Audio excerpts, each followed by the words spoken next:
12 mois après leur retour au pouvoir, les nouveaux maîtres de l'Afghanistan restent sourds aux exigences des Occidentaux, en particulier sur un domaine sensible, le droit des femmes. Contre toute évidence, ils affirment même que leur régime est le plus à même de les protéger. Démonstration à l'appui. En France, on appellerait cela une médiation familiale. Mais dans ce commissariat de Kaboul, le conseiller conjugal est un taliban qui a combattu contre les Américains et passé 7 ans dans la célèbre prison de Bagram.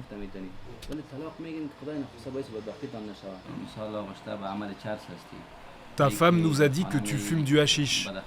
Quand tu rentres à la maison, tu te comportes mal et tu la bats. L'épouse a 27 ans, son mari 41. Le mariage a été arrangé par leur famille il y a 10 ans. Mais elle ne supporte plus sa violence. Il me bat et il essaye de m'étrangler. Frapper est interdit dans la charia. La punition existe dans la charia et une femme doit être punie. Mais la charia n'autorise pas à lui donner un coup de poing, à la frapper dans le ventre ou avec un bâton, ni à la jeter hors de la maison. Un tribunal pourrait ordonner leur divorce, mais le médiateur incite l'épouse à retourner vivre avec cet homme qui la bat. Ma sœur, maintenant, excuses-tu ton mari?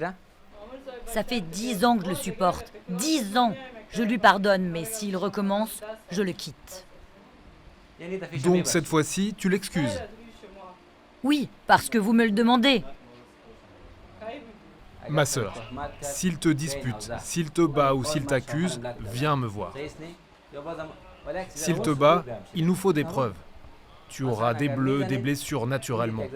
Nous avons ici des policières qui pourront t'examiner. La séance se termine par un rappel des devoirs de chacun. Notre prophète dit, la meilleure des épouses, c'est celle qui salue son mari quand il arrive à la maison. Elle lui propose un verre d'eau ou du thé. Fais-lui un sourire et ne vous disputez pas.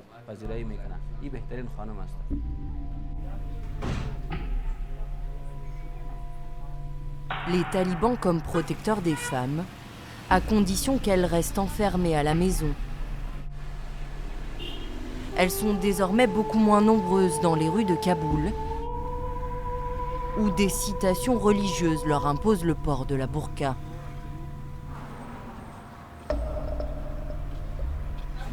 Mais après 20 ans d'ouverture sur le monde, le pays a changé. Les plus courageuses osent encore laisser voir leur visage, sortir, travailler. Une résistance est engagée, symbolisée par une chaîne de télévision.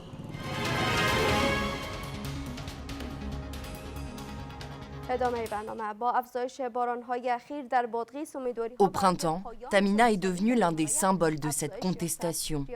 Alors que les talibans viennent d'ordonner aux présentatrices de se masquer intégralement, la journaliste de 23 ans prend l'antenne à visage découvert. Elle se souvient avec fierté de cet acte de rébellion. Nous avons organisé une réunion pour savoir si on acceptait de continuer à présenter le journal totalement masqué ou si on préférait renoncer. Nous avons choisi de continuer. C'est comme un combat de tranchées. C'est notre dernière bataille contre les restrictions faites aux femmes. Si l'on nous avait effacés de l'écran, l'espoir des femmes de faire avancer leurs droits aurait disparu avec nous. Mais la pression sur la rédaction est immense. Le directeur de la chaîne reçoit des appels menaçants des chefs talibans.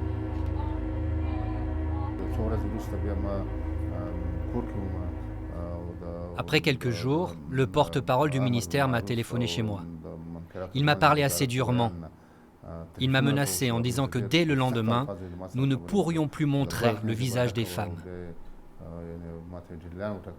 Alors le lendemain, pendant 48 heures, nous nous sommes tous couverts le visage, les femmes et les hommes. C'était une décision difficile à prendre, mais nous voulions manifester notre désaccord. Donc on a tous porté des masques, même les hommes.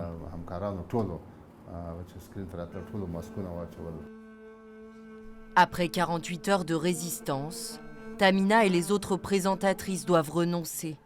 Elles ne laissent désormais plus apparaître que leurs yeux. Inquiétude sur les violations des droits de l'homme en Afghanistan. Être une chaîne indépendante dans ce pays se paye au prix fort.